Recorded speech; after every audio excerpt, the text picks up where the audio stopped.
The first thing he heard was the sound of 3 children crying at once, not loud, not wild, but broken. The kind of crying that comes from somewhere too deep for tears to fix. It echoed down the sterile white hallway of St. Matthew's Medical Center, cutting through the hum of fluorescent lights and the distant beeping of heart monitors.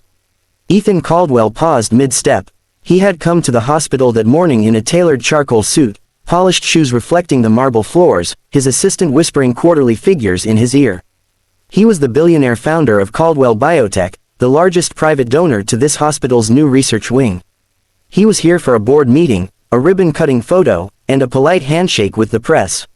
Nothing more, but that sound stopped him cold. 3 small voices, pleading, "Please don't let her die." Ethan turned his head slowly toward the source. At the far end of the corridor, near the intensive care unit doors, stood 3 children, identical, maybe 7 or 8 years old. 2 boys and a girl. Their clothes were clean but worn, like someone had ironed them carefully to hide the fact they were old. The girl clutched a folded piece of paper in shaking hands. One of the boys had his arms wrapped protectively around her shoulders. They weren't crying like spoiled children. They were crying like they had already lost too much. A nurse tried gently to guide them away from the ICU doors. "Sweethearts, you can't block the hallway." "But she needs help," one of the boys said, his voice cracking. "They said surgery costs too much." Ethan felt something tighten in his chest. He dismissed his assistant with a subtle gesture and walked toward them, his steps quieter now, slower. The nurse looked up and froze when she recognized him. "Mr. Caldwell," she breathed, straightening instantly. He barely nodded. His eyes stayed on the children. "What's going on?" he asked, his voice calm but edged with something sharper. The little girl stepped forward before the nurse could answer. She looked up at him, really looked at him, like children do when they are measuring whether an adult is safe. "Are you the man who owns this hospital?" she asked. He hesitated. "I fund a large part of it." Her lip trembled, but she forced herself not to cry again.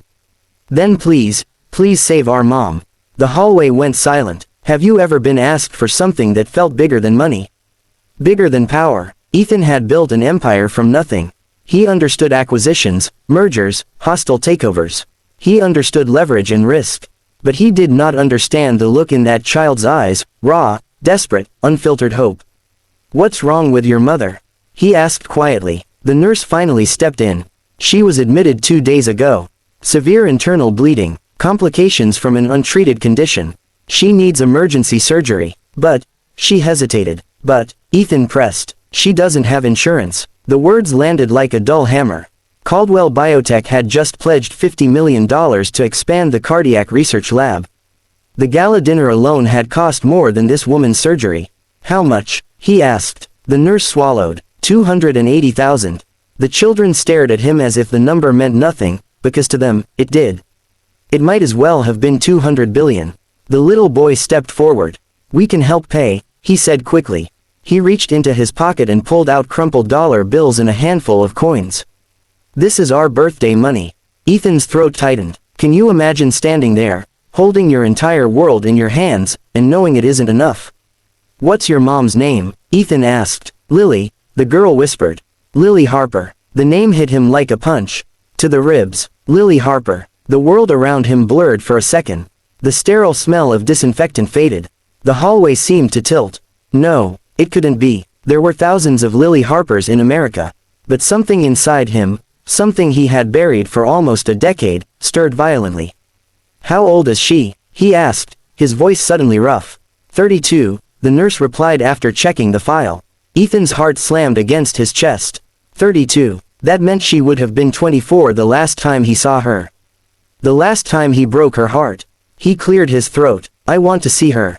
The nurse hesitated. "Family only. I'll cover the surgery," he interrupted. "All of it, but I want to see her first." The children gasped softly, hope flickering across their tear-streaked faces like sunrise.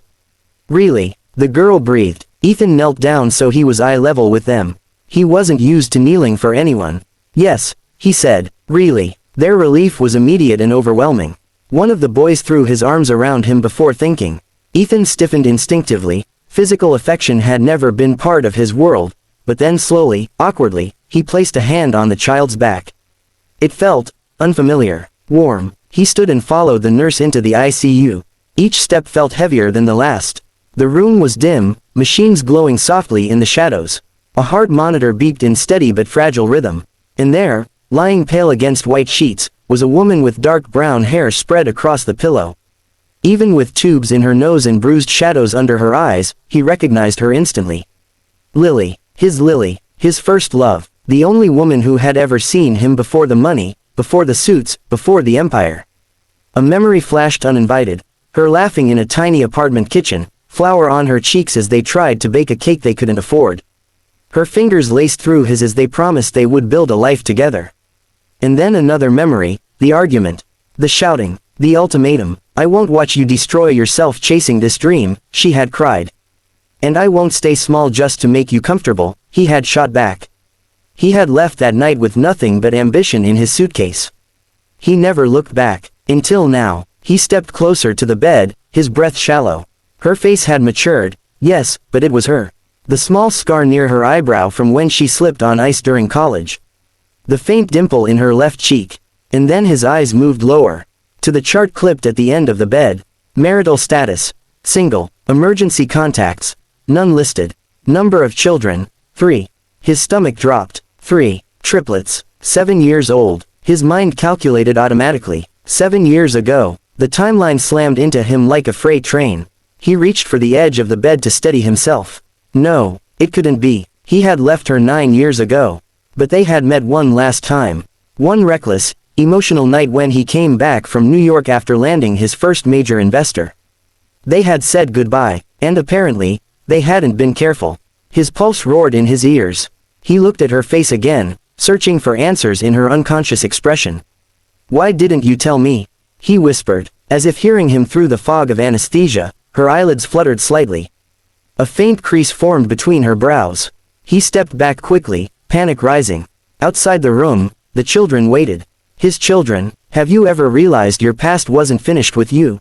The doctor entered quietly. Mr. Caldwell, we need a decision. The bleeding is worsening. We can prep her for surgery immediately, but payment authorization must be confirmed. Ethan didn't hesitate this time. Do it, he said firmly. Whatever it takes. The doctor nodded and left to assemble the surgical team. Ethan remained by the bed a moment longer. He wanted to touch her hand, but he didn't know if he had the right.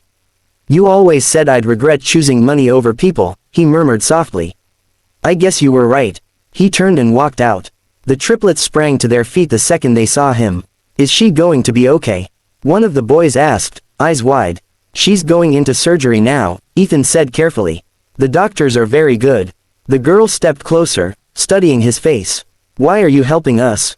He opened his mouth, but no immediate answer came. Why was he? Because he could afford